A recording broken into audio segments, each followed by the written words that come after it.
দাদারা সবাই বলছে যে গাইড নিতে, তো দেখি চলো।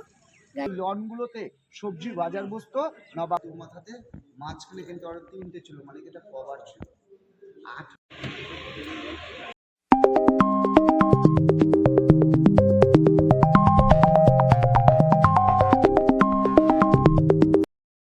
নমস্কার, আমি মৌমিতা। আবার চলে এসেছি আজকের নতুন দিনের নতুন গল্প নিয়ে। আজকের গল্প আমাদের মুর্শিদাবাদের বিখ্যাত স্থান কাটরা মসজিদ। হাজারদুয়ারির জন্য মুর্শিদাবাদ বিখ্যাত হলেও কাটরা মসজিদও কিন্তু আকর্ষণীয় স্থান। তো কাটরা শব্দের অর্থ হচ্ছে বাজার। তো সে সময় বাজারের মধ্যে এটা নির্মাণ করা হয়েছিল বলে এর নাম হচ্ছে কাটরা মসজিদ। আমরা চলে এসেছি কাটরা মসজিদ। তো আমরা তো প্রথমবার এলাম, তো এখানকার দাদারা সবাই বলছে যে গাইড নিতে, তো দেখি চলো গাইড কি কেমন কেমন দেখায় না দেখায়। অ্যাকচুয়ালি সকাল 6টা থেকে সন্ধ্যা 6টা অবধি খোলা থাকতো, এখন সকাল 9টায় খুলবে, বিকেল 5টা অবধি। দেখতে এসছো, এই স্পটটির নাম হচ্ছে কাটরা মসজিদ। আজ থেকে 300 বছর আগে এই স্পটটির নাম ছিল মাকসুদাবাদ। এটা নবাব মুর্শিদ কুলিকার নামে হয় পরে মুর্শিদাবাদ। আর যেটা দিয়ে এখন তোমরা প্রবেশ করছো এটা কিন্তু নবাবপুরের ব্যাক সাইড, মসজিদের পেছন সাইড। আর ব্যাক সাইডে যে রাস্তা, ফুলের বাগান সাজানো রয়েছে, এগুলো রিসেন্ট করা হয়েছে।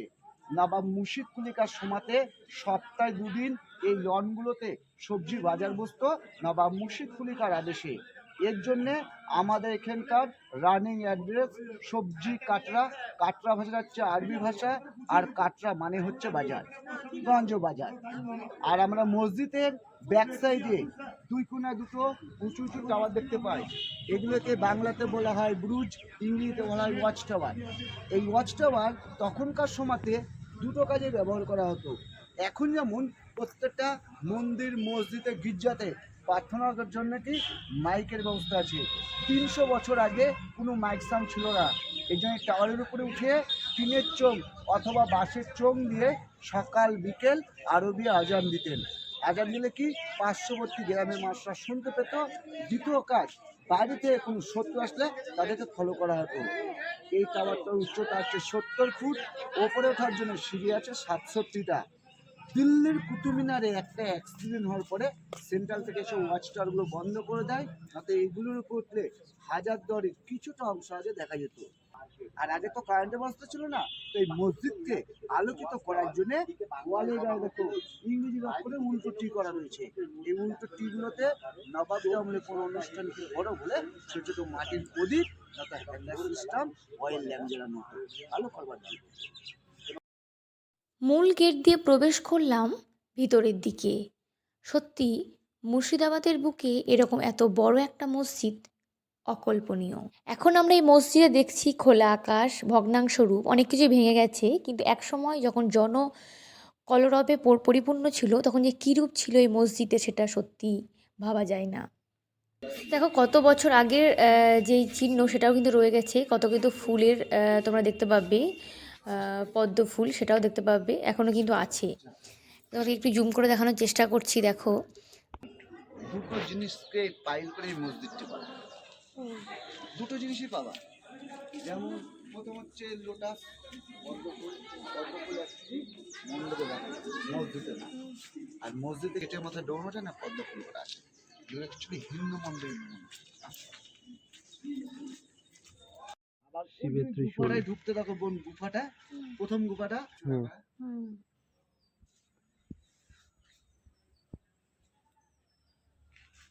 ঢোকা যায় না এগুলো। ফুল দেখলাম, ওই ফুল এখানে দেখো 3টে ভালো আছে, এই 3টে ফুল একই ফুল, ওখানে 3টে দেখতে একটা দুটো মাঝে মাঝে আছে। এগুলো হচ্ছে সব প্রত্যেকটা বোন নতুন কাজ। এগুলো ভেবো না যে পুরনো গাছ নেই, এগুলো সব পুরনো গাছ নেই, এগুলো সব নতুন গাছ নেই। ভেঙে পড়ে যায় না, এখন পরে সংরক্ষণ হচ্ছে না। হয় কি বাংলা ইট, এসব ইট কিন্তু এখন পাবো না, এখন বড় বড় ইট। এই যে চারকোনা বক্সটা করা রয়েছে, এখনকার মানুষও দেখবেন নামাজ পড়ার সময় কি করে, তোয়ালি ব্যবহার করে। তখনকার সময় এই চারকোনাটা হচ্ছে আসল। মানে কি এক একজনে এক একটা আসনে নামাজ পড়তেন। এরকম চারকোনা আসন এই চাতালটির মধ্যে 2000টি আছে। মুর্শিদ কুলিকার সময় 2000 জন একসঙ্গে বসে নামাজ পড়ে। আর নামাজ পড়ার সময় নামাজিদের গায়ে কোনো রোদ লাগবে, যাতে যারা নামাজ পড়বে তাদের গায়ে রোদ বৃষ্টি আর না লাগে। আর এখন যেমন আমরা সন্ধ্যা বাতি দেখবে ধূপকাঠি জ্বালাই, তখনকার সময় কোনো দুর্গন্ধ না আসে, সুগন্ধের জন্য সাদা ঘরগুলো দেখা যাচ্ছে, এই ঘরগুলোতে চন্দন কাটতে হবে। সময় হয়ে গেছে তো বন্ধ।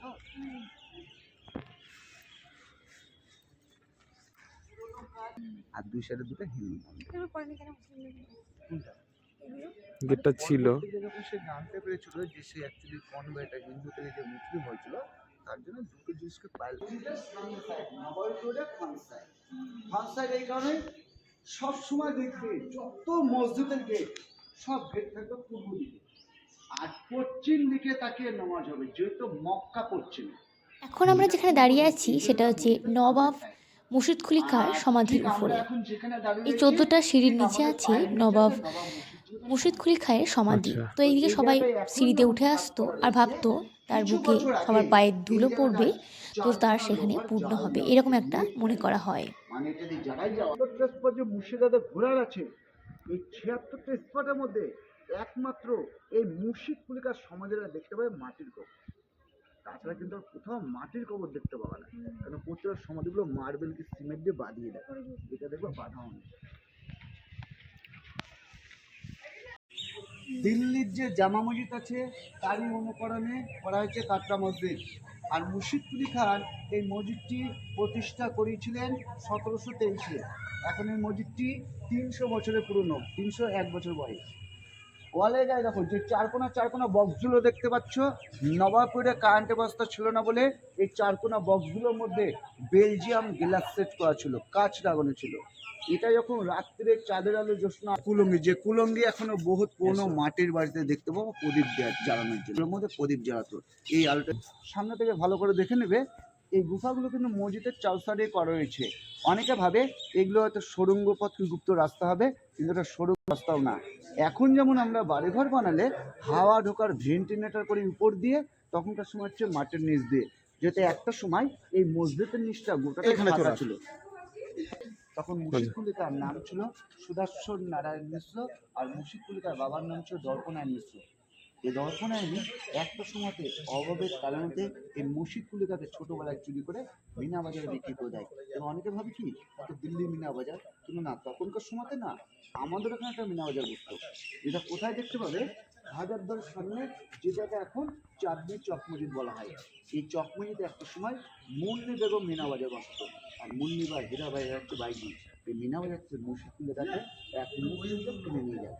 এই মসজিদটি যেমন বানিয়েছিলেন 1723 থেকে 2400 মধ্যে, 2 বছরে 1725-এ, মানে তার শেষ জীবনে তিনি যখন আবার জানতে পারেন যে সে হিন্দু ব্রাহ্মণ পরিবারের ছেলে, তার মাতা পিতা এখনো বেঁচে আছে, তখন মুর্শিদ কুলিকা আবার হিন্দু সমাজে ফিরে যায়।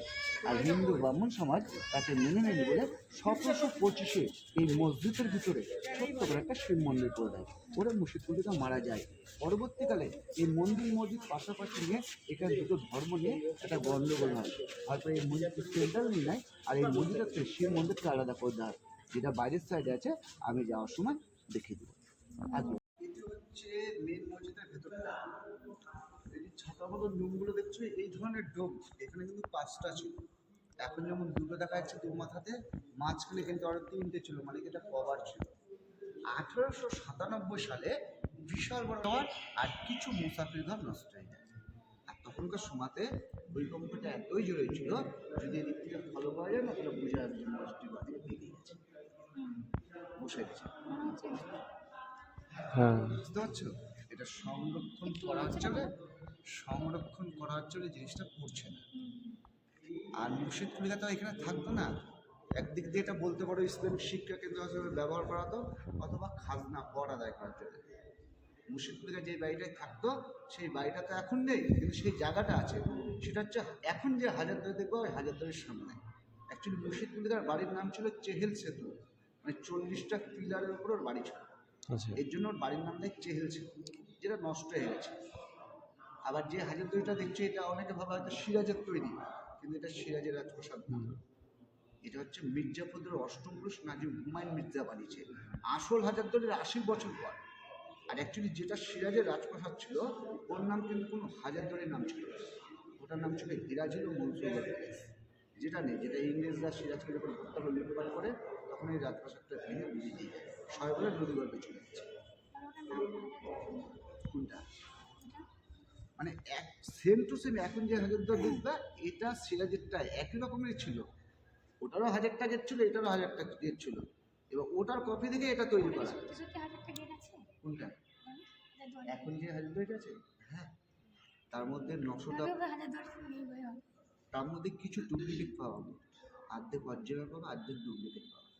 ডুপ্লিকেট করার কারণ হচ্ছে কি, মানে যারা মানে চোর ছাত্রদেরকে ধোকা দেওয়ার জন্য, হয়তো চুরি করে ভাবছে এটা গেট, দৌড়িয়ে পালাতে হবে কিন্তু বাড়ি খেয়ে পিছনে একমাত্র যদি ঠোকা মারে তবেই বুঝতে পারবে। সিমেন্টের গেট আর কাঠের গেট না পার্থক্য বুঝতে পারবে না যে ঠোকা না মার। তো ওই সামনে যে ফুলের জাফির কাজ করাটা দেখছো, এটা গোটাটা কিন্তু ফুলের কাজ করা ছিল, কিছুটা নষ্ট হয়ে যাওয়ার পরে এটা সিমেন্ট বালিতে প্লাস্টারের সাইডটুকু না পড়ে যায়। আর এইসব কাজগুলোকে তখনকার সময় বলা হতো জাফরির কাজ। তো অনেকে ভাবে এই জাফরিটা হয়তো মার্বেল পাথরের, কিন্তু এটা পাথরের না, এটা হচ্ছে চুনসুরকি। আবার অনেকে ভাবে হয়তো মার্বেলের, কিন্তু মার্বেলও নয়। কাছে যে আমি রাজ্য চালাতে গিয়ে বহু ভুলবশত অন্যায় ও পাপ কাজ করেছি, এর জন্য আমার মৃত্যুর পর আমার সমাধিটা এমন এক জায়গায় দেওয়া হবে যাতে আমার বুকে করতে সবাই দেবে। এটা গেলে কি তাদের পায়ের ধরা পড়লে কিছুটা হলে পাপ থেকে মুক্ত হবে। এই জন্য মুশিকুলিকা তিনি মারা যাওয়ার আগে ওর নিজের সমাধিটা নিজেই করে দেবে। বিহার উড়িষ্যার প্রথম নবাব মুশিকুলিকা, যার নামে ডিস্ট্রিক্টটা মুর্শিদাবাদ। এই কবরটা লম্বায় আছে 7 ফুট আর মুশিকুলিকার হাইট ছিল 6.5 ফুট। প্রত্যেকটা সমাধির মাথাগুলো যেমন গোল করে বাঁধিয়ে দেয়, এটা বাঁধানো নেই। তো দেখো এই মসজিদের পাশেই আছে শিব মন্দির। নবাব মুর্শিদ কুলি খাঁ কিন্তু এই মন্দিরটা প্রতিষ্ঠা করেছিলেন। এখন বর্তমানে এখানে কিন্তু প্রত্যেকদিন পুজো হয়। তো সত্যি খুব ভালো ব্যাপার এটা। ওই মেন সাদা চূড়াটা আর ওই কালো পাথরের শিবলিঙ্গটা হচ্ছে অ্যাকচুয়ালি মুর্শিদ কুলিকার প্রতিষ্ঠা। হ্যাঁ, বাদ বাকি গ্রিল রাত্রি মাত্রি যা দেখছো সব করে